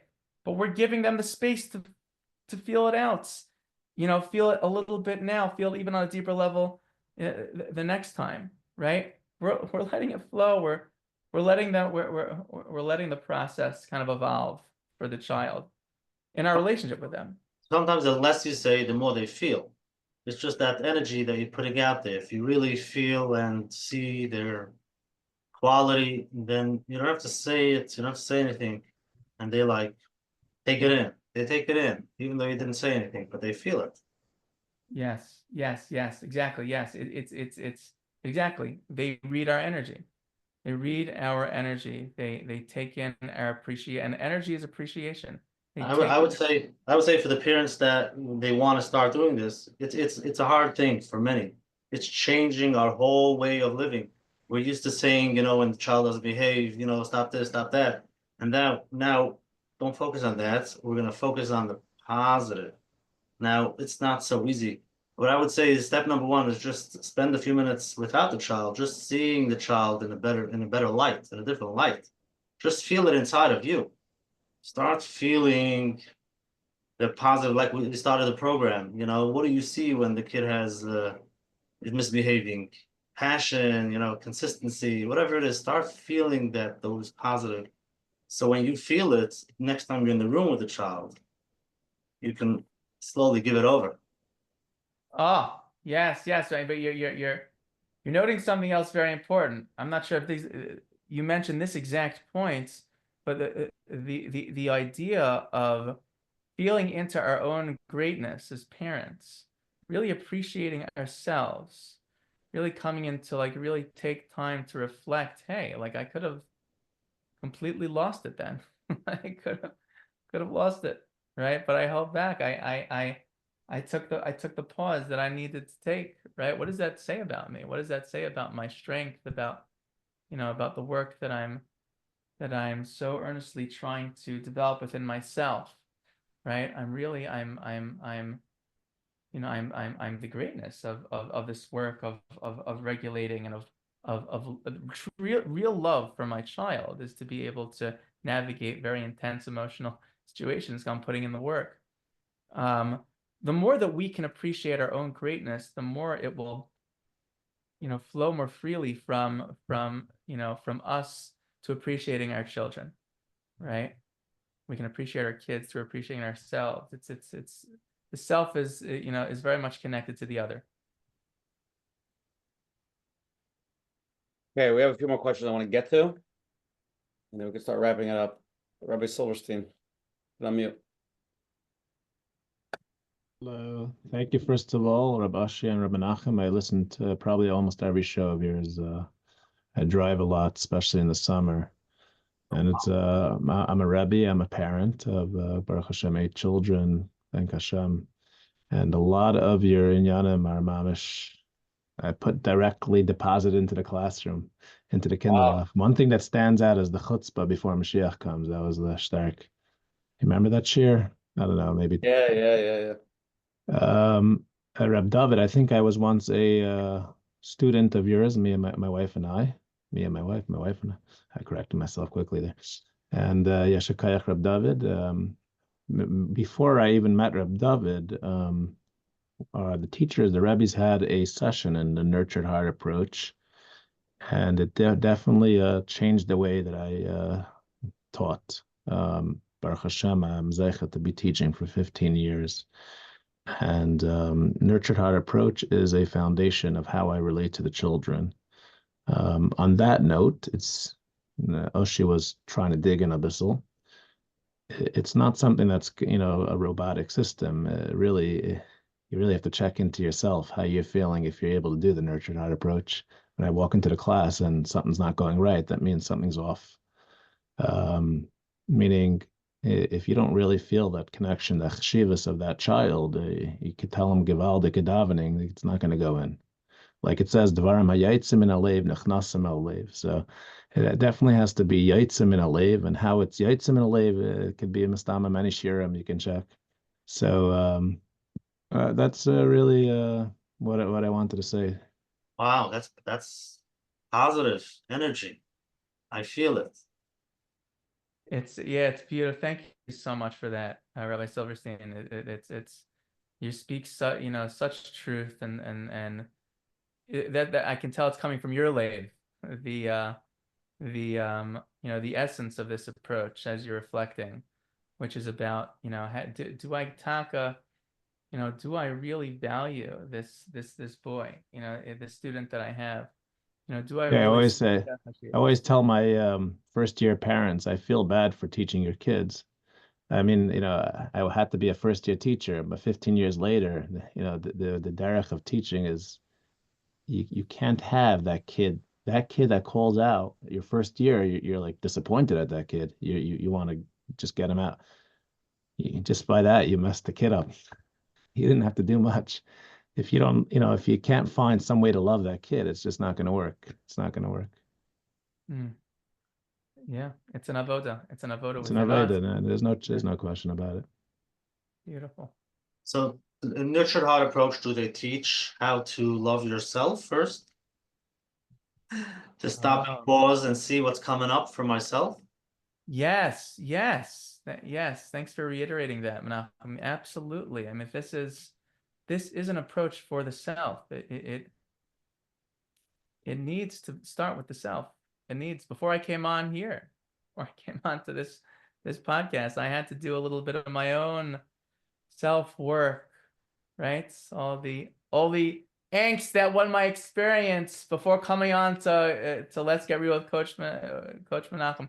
By the way, oh no, I was I don't know how the nusach is in the other tefillos, but in the way the Chabad nusach is, we first say brachas and then we say Hareini Makabel. I always wondered, why is Hareini Makabel before everything? Because if you don't have Avos Yisrael, the Eibush is not going to get you tefillos. So why do we say brachas before Hareini? So the idea is, if you don't love yourself, you don't give the Eibush thanks for what you gave me, you can't love someone else. Yes, yes, yes. You get, and sometimes it's very hard. It's the hardest part sometimes for for a parent that has an inner critic, or that has has certain experiences that make it hard to receive compliments from others, let alone complimenting themselves. It's difficult. Do we have to And that retrain our inner critic with the nurture heart approach? Because there's so Right. much negative. The negative is so loud, and the negative is like constant, and then the positive is like the little kol de mamadako. Right. And what we're doing, like what you're saying, what we're doing is we are adamant. We're taking a stand. I'm not going to energize that inner critic. I will not energize that. I'm not going to fall down that rabbit hole. I'm not going to do that. We're taking a stand for ourselves. And then we pour on, we see, and sometimes it's in baby steps. What can I appreciate about myself today? What can I appreciate? It is the avoda, it is the practice that really is the foundation for being able to connect with our children, connect with our spouse, connect, we have to connect to the self in a very authentic way. And then it's real. Let's get real, right? Then it's real. When somebody's texting, a very good question. What do you do with like children that are like on the spectrum or stuff like that, like the nurtured heart approach? Like, how does that play out? Yeah, so it's energy. It's all energy, right? Meaning it's say a child's, right? Let's say a child, right? It's what we're doing is we are like what you noted, Ashi, right? You noted we tend to just be most present with a child around when we're trying to be mechanech them, right? That's when we're present. So if we are flipping the script, so to speak, not just flipping the script, we're flipping how present we are. We're making this comparative shift where I am more present around, when you are whatever it is that we want to build. Yeah, we want to build inner wealth for children on the spectrum too. There's inner wealth to be built, right? There's inner wealth to be built, and how we're going to phrase it and how we're going to communicate, we can figure that out. But it's the energy, right? How connected can I be to you around your successes, around your greatness, around the baby steps, right? And sometimes with children on the spectrum, sometimes we have to work in baby steps, right? Things are very difficult. Sometimes we have to, we can't have this high bar of expectation that I'm only going to recognize you when you fully listen to or you fully do the task that I asked you to do, right? Any moment, any growth, any baby step of progress, right? You started listening, right? Right now you're not hitting. In this moment, even though you just hit right now in this moment, it's the truth of the moment. So even for kids on the spectrum, they can experience us so much more around their successes, our energy and our connection. Any kid will feel that, no matter what label they have, no matter how neurodivergent they are, they will feel our connectedness. That means that there aren't other interventions to use for specific types of challenges. Of course there are. NHA is not the be all end all, right? For everything to address every single problem, right? But yes, it is definitely a model that we can funnel anything through, right? And a model that can serve anyone beautifully.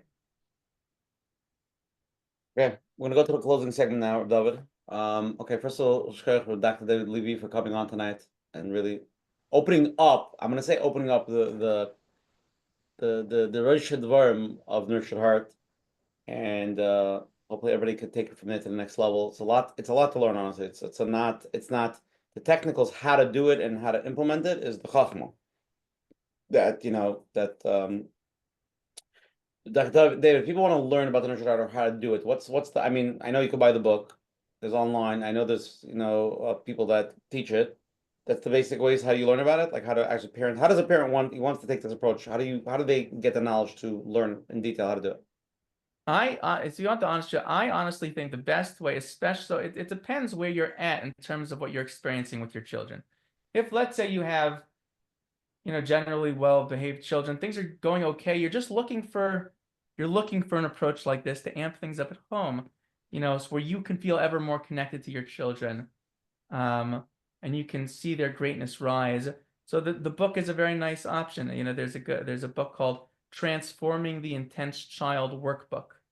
That's a great place to start.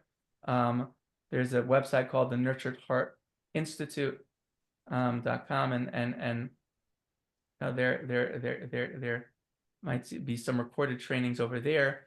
What I would say though is that for someone that is struggling with their child, someone that's really struggling with their child or children, and really needs help, I would suggest more of a training.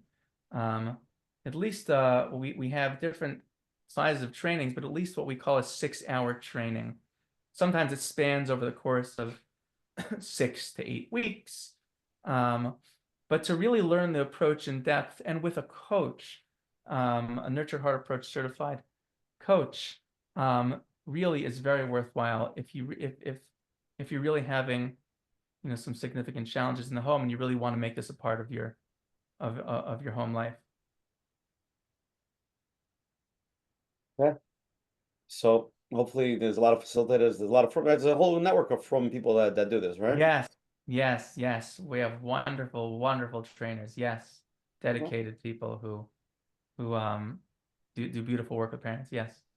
Okay, so hopefully everybody can look out and try it if you want to really learn it. I'm just telling you personally, I'm doing it, and I happen to find it to be very phenomenal. Just the detail on how to do it and what to do. I feel there's a tremendous chachma there. People say, "Oh, the chachma focus on the positive." It's very nice to write off a method of parenting or method of therapy and just say, "Oh, it's very simple. Oh, trauma. Oh, you just you tell them to get over it." You know what I mean? It's very easy to write everything in a one box, but there's a lot of chachma to it, and I think it's tremendous for relationships. And I think the thing that I learned the most about it is just we do focus a tremendous amount on the negative. Unfortunately, it's the way it is. It's not a bad thing. It's just the way it is, and we don't really take opportunities on the positive, so we lose it out. So like when my kid is doing really well, and I'm so much nachs from him, and he finished the whole masechta, I'm like, wow, I'm so proud. He did an amazing job, and it's a cute compliment, and he maybe feels a little good with it, but he's missing that daily connection through the compliments and through making him feel his self-worth. That's why I feel it's such a powerful thing. But anyway, let's go back to the closing part. If anybody's here next week, Menachem, every Sunday night at 9 o'clock. Next week will be at 8 o'clock, an hour earlier, because we're having a world famous doctor, Dr. Jacob Ham. He's a specialist that is the mumch of trauma. He can explain what trauma is, how to deal with it, how to work with it. As we say in the Jewish world, trauma, trauma, trauma. So we're actually gonna know what it is. Please join us next week, and it should be a very powerful, deep program, very philosophical, and Dr. Ham is a brilliant man. So again, next week, the only time will be 8 o'clock. We're doing it for his schedule. And everything here tonight is recorded on menachembernfeld.com. If anyone has any questions, you can email coachmenachem@gmail.com. Tonight's share is 217. If you want to hear it on the phone, it's 732-305-9011. And thank you to all the advertising sponsors. Dr. Levy, do you have an email or website people could get in touch with you? Yeah, sure. So my email is drdovidlevy@gmail.com. It's DRDOVIDLEVY@gmail.com. I have a website, transformedparenting.net. Okay, everybody can check that out if you want to get in touch with Dr. Levy. And again, thank you to all the advertising sponsors. We're going to go to the closing segment. I'll go first. Menachem and Dr. Dovid Levy. We'll wrap it up. So again, like I said, I'm personally very big chassid of it so far. And I feel it's something more than parenting. Honestly, I feel it's something, it's a way of seeing people, it's a way of expressing, and it's a way of really getting deep into core people. I just, again, I said it before, I'm gonna say it again. On this Shabbos, I was by somebody's table, there's a bunch of people there, and I just gave every single person, as an example, a compliment in the proper way, and they all felt like this deep feeling of love in that compliment, you know?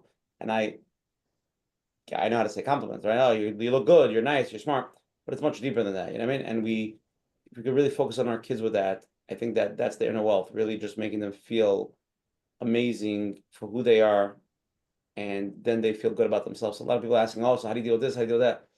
A lot of reasons why, again, it's not the only thing, but a lot of reasons we deal with a lot of the problems is because the good just sort of flows by, and then eventually it's more geschmack to do bad, and then you get more attention for that. So we a little bit create some of the problems by not really focusing on the good.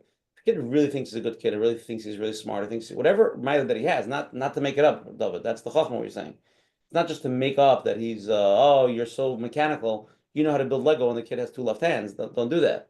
It's what you see his mila is. If he's a passionate kid and he fights a lot, then you see that he's very driven. So focus on that. And when he's doing something positive, not beating up his brother at that particular moment, or a minute later he's taking out I have a kid, one of my kids, like the second I ask for something, within a second he like runs down the block to get me the thing, or like instant, like his power is super. So then I say, wow, look at you, you're so amazing that you ran to do the mitzvah, and you ran to get the thing because you knew that I needed it. And that shows me that you're a very caring kid, that you're really intuitive, that you listen. So now in his mind, he knows that he actually ran and did it. He understands the compliment, and now he feels he's a very intuitive kid, a very caring kid. So when he's not with me, he's gonna think that's what he is, because that's what he is. So you're bringing out that inner wealth. So it's so important to really build that that foundation for the kids. So I think it's important, and I'm going to turn over to Coach Menachem Bernfeld. I'll tell Menachem, Coach Menachem, I see that you're such an attentive person. You listen to everybody and you compliment everybody, and you know when to ask the right question, when not to. It shows me that you're a very deep person, you're very caring, and you're a very intuitive person. Coach Menachem. Thank you. It's true. Thank you very much. Thank you, David. The example that I have is for the men in shul. The Balkoyer, when he lanes the Torah, he's cruising through and makes one mistake. Everybody's like, everybody's giving me correct that word.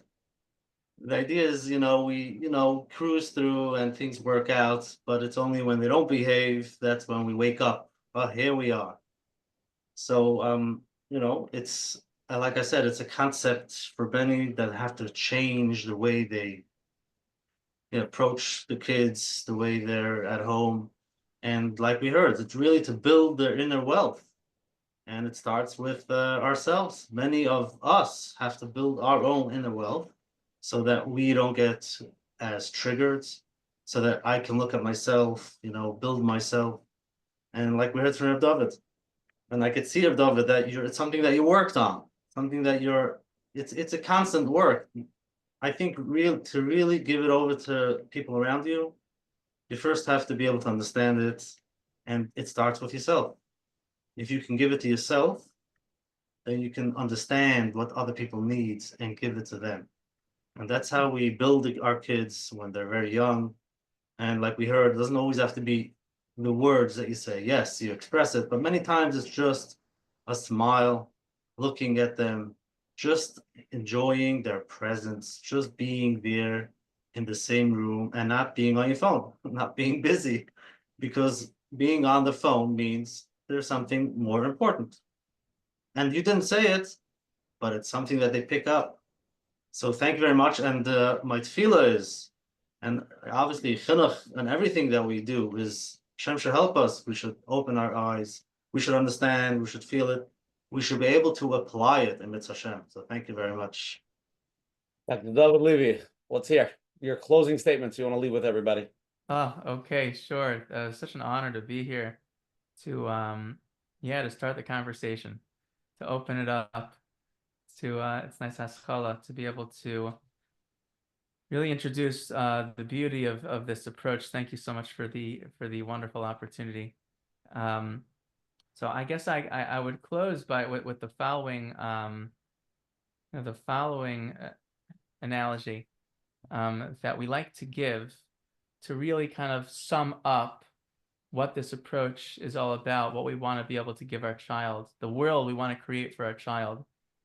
We call it video game theory. And I often will come to a conclusion that a particular child has ADHD. I'll come to that diagnosis. And sometimes parents, they look at me in disbelief. What, my kid who can focus so much on a video game has ADHD? How in the world can you say that that child has attention deficit disorder? And one of the reasons I like to give, one of the reasons why we like to give, that we give for why children are so focused on video games, they're so enamored by video games, is because think about what the video game is. Think about the world, the reality of a video game. Every single success that they're achieving, they're getting celebrated. Bells, whistles, they're getting celebrated for every step of the way, every accomplishment that they're making. And when they mess up in a video game, you lose a life, and then you're right back in the game. You're right back in the game of getting celebrated. You're right back in the game of getting that connection. The rules are clear, they're predictable, they happen every time, the consequence, but most of the time the child is getting celebrated. That is the world that we want to, not saying it's easy, but that is the world we want to create for our child, where we are sending that connection, that energy, that appreciation, the gift of us to help a child appreciate themselves around all their wonderful successes, around their greatness. Let's save the energy for those times, because that creates true transformation. You know, we're not an approach of modification. We are an approach of transformation. That's going to create transformation within the child, within the parents, within the relationship, and the whole home. Amazing. All right, thank you, David, for coming on. Really appreciate it. Everybody should have a wonderful evening. Enjoy the snow. Anybody on the East Coast over here, enjoy the northeaster that's coming this week. And I'm sure we'll see you next week, January 26th at 8 p.m. Eastern Time with Dr. Jacob Ham on the topic of trauma. It'll be an amazing program. Everybody have a wonderful evening. Thank you.